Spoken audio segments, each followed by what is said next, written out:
Ladies and gentlemen, may I have your attention?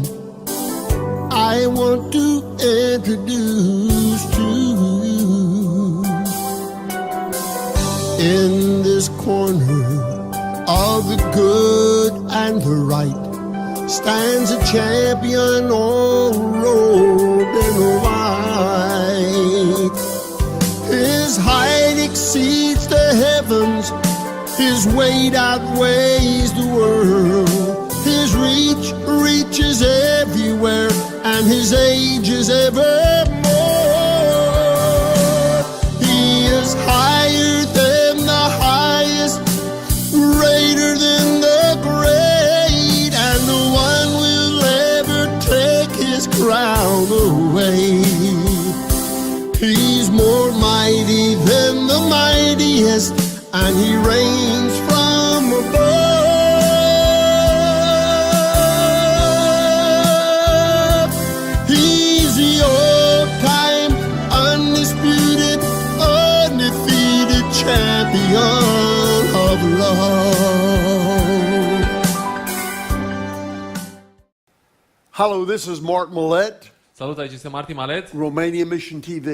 și vă vorbesc de la Romania Mission TV. And I am so thrilled that you're with us Sunt atât de today. emoționat că sunteți cu noi astăzi și ne urmăriți. This is the second message on the precious blood of Jesus Christ. Al doilea mesaj este acesta din seria Sangele lui Hristos. Now you remember our text. Se amintește textul nostru. It said we were redeemed by the precious blood of Christ. Zice că am fost răscumpărați prin sângele prețios al lui Hristos. Now what does all that mean?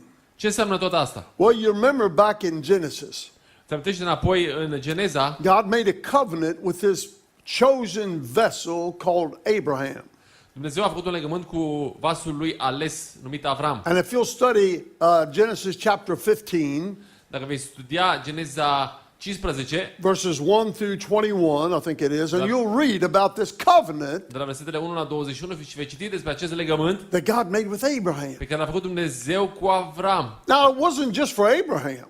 Acesta n-a fost numai pentru Oh, Avram. no. It was for all of his seed after Oh, him. nu, a fost pentru toată sămânța lui de după el. You remember when they would call, they would say, who are you? And they said, we're of Jacob and Isaac and Abraham. And Și i-a întrebat, cine sunteți voi? Noi suntem de lui Isaac, de lui Iacov și Avram. different ones through the scriptures. Diversi The aceștia God din of Scriptură. Abraham, Isaac, and Jacob. L-au avut pe Avram, Isaac, Iacov. I want you to understand that covenant Vreau să înțelegi că acest legământ was a blood covenant that God made with Abraham. a fost un legământ de sânge pe care Dumnezeu l-a făcut cu Avram. Have you ever thought about the things they accomplished under that covenant? Te-ai gândit vreodată la câte lucruri au realizat prin intermediul acestui legământ? Let me read something to you. Hai să vă citesc ceva. When Moses came out of Egypt with the people of God, Când Moise a ieșit din Egipt cu poporul lui Dumnezeu, how did he do it? cum a făcut-o el? Let me tell you how he did it. Hai să vă spun ce a făcut. He did it by the blood of Jesus, by the blood of the covenant. A făcut-o prin sângele legământului. Oh, wait a minute, Brother Martin. Stai puțin, frate Martin. I thought God had mercy. You heard their crying and their groaning. Am crezut că Dumnezeu a avut milă de ei, că le-a auzit strigătele și gemetele. You know, a lot of people think they were martyrs. Și mulți oameni au crezut că erau martiri. They were suffering because of their idolatry. Ei suferau din pricina idolatriilor. They were enslaved Erau în sclavie because of their sin.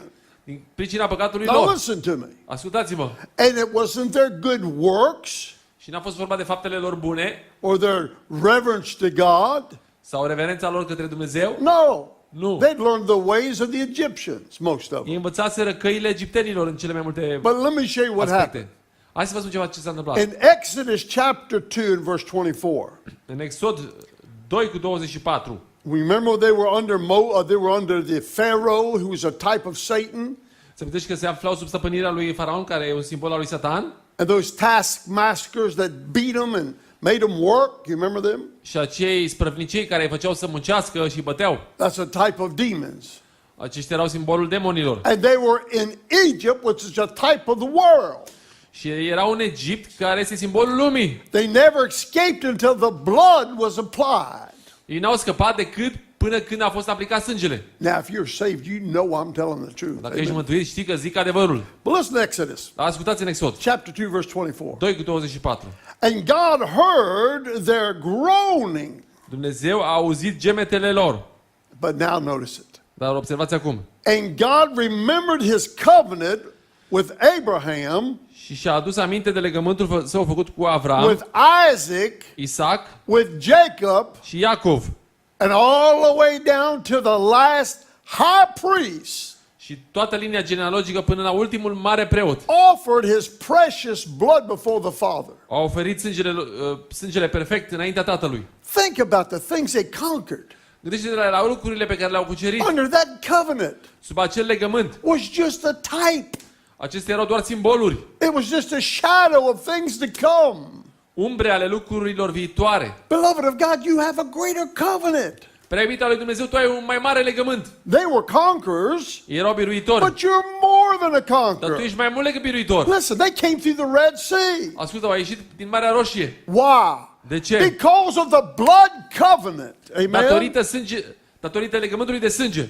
They walked 40 years through the wilderness. Au umblat 40 de ani în pustie.